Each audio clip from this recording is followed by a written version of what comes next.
NFTs. Have you heard of them?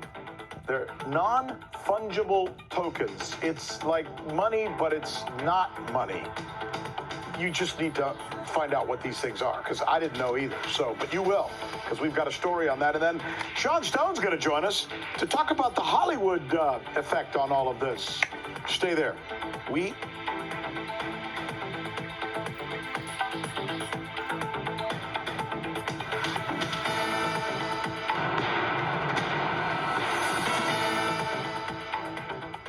Hey, welcome back. I'm Rick Sanchez. Have you heard of NFTs yet? These are kind of the hottest new trends in cryptocurrency in that space, right? So it stands for non-fungible token, a digital asset that cannot be duplicated. Essentially, we can maybe explain it by doing a comparison. A fungible asset is something with units that can be readily interchanged. For example, money. If, for instance, I give you $10 and you give me back two $5 bills, we have swapped money and it has the same value. But that's not how non-fungible assets work. Investigative journalist and host of Boom Bust, Ben Swan, takes it from here. Well, that's right, Rick. NFTs, or non-fungible tokens, are completely unique digital properties which cannot be interchanged with something else. So, for instance, if you have a house or a painting, for instance, those are non-fungible tokens. They're a very specific thing that can't be replaced by something else. Now, in the case of, let's say, a painting of the Mona Lisa, that is an original artwork. It is non-fungible, but you can have a photograph of that painting. You can have a digital copy of that painting, but there's only one original. And that's the idea behind NFTs, or these digital non-fungible tokens. NFTs are a one-of-a-kind asset in the digital world that can be bought and sold like any other piece of property. They have no tangible form of their own. Essentially, NFTs mean that you can own a piece of an experience and it is exclusive only to you. Right now, non-fungible tokens of entertainment franchises like The Hunger Games, Mad Men, John Wick, and Dirty Dancing are in the works. This after film studio Lionsgate has signed a strategic partnership with Autograph. Autograph is the NFT platform co-founded by Tampa Bay Buccaneers quarterback Tom Brady. The Autograph platform just inked a deal with DraftKings, which will exclusively sell sports-related NFTs on a new marketplace that it is creating. Sports icons Tiger Woods, Wayne Gretzky, Derek Jeter, Naomi Osaka, and Tony Hawk have signed on as advisors and will exclusively sell their own NFTs through Autograph. Even CNN is getting in on NFTs, selling the rights to some of the network's most iconic moments. But the path for NFTs isn't one that will move straight up. In fact, just a month ago, the NFT space saw a market crash of 90% of its value lost. That crash came in tandem with the roughly 40% drop in Bitcoin prices. Overall, NFT sales went from a 7-day peak of $176 million in May to $8.7 million on June 15th.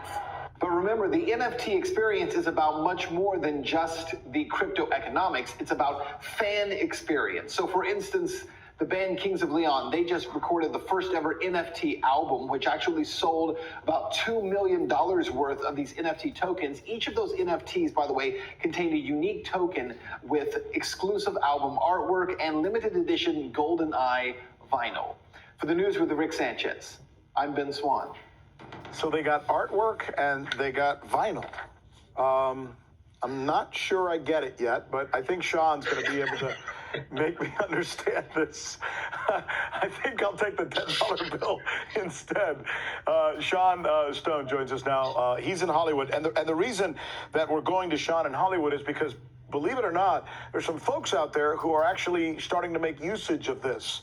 And he's going to take us through this. So take it away, Sean. It's yours.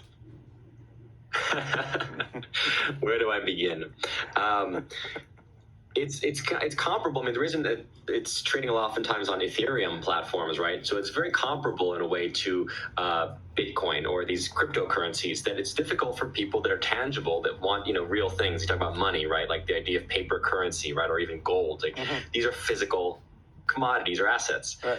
How do you do a digital asset? How do you understand a digital asset? Well, it lives on the blockchain, which means that there's an identity that can be can be put on the blockchain, so that it's unique. It's a unique identifier, and that's why Ben said, the Mona Lisa is a painting.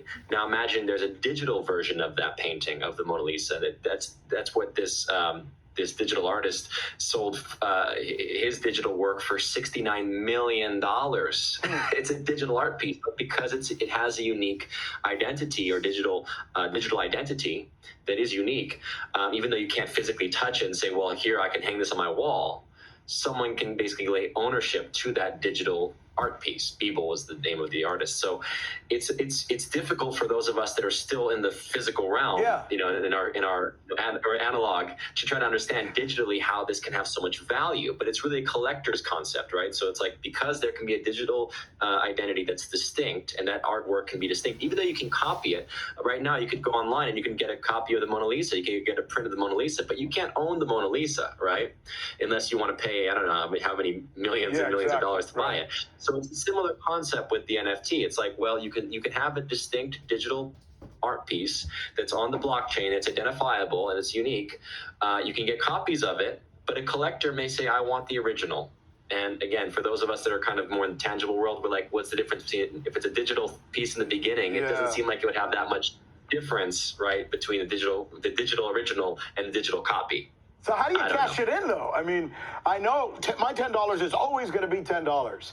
But that digital thing, what the hell is that going to be 10 years from now or 5 years from now? Well, you just did a whole section on inflation, so you should know very well $10 is not always going to be $10. $10 is very much very Good point. That's what we're seeing, the same concept with digital things. So it's the idea of speculation is going to be pronounced here, right? That's why Ben said there was a crash, right? Like at the beginning, hey, people are excited about this NFT concept. I'm willing to speculate that in 5-10 years, Beeble is going to be a big artist, so I'm going to pay millions and millions of dollars for Beeble's work. Well, he may or may not become a big artist in 10 years. People may say that's old and you basically wasted your you speculated wrong, or it could be proved right in time. So this is why the idea of a digital identity is interesting, and it's going to be interesting for film. We're going to see how they evolve this into film products and whatnot, because ultimately, do people want to own, like collectors, do they want to say, hey, I have a piece of that movie, I own the original digital identity of that film, or the same with the art piece, and will it have value in 10, 15, 20 years and thereafter? Who knows? I just drew Woody Woodpecker, and anybody out there who wants the digital part of this, I'm willing to sell it. We'll have it out there sometime today. I love you, Sean. There you go. It's no, listen, people want to know, and we're all wrapping our heads about it. It's difficult to explain, and you're brave to try, and I think we get it, thanks to you. Sean Stone, thanks for joining us. Russia's just docked a new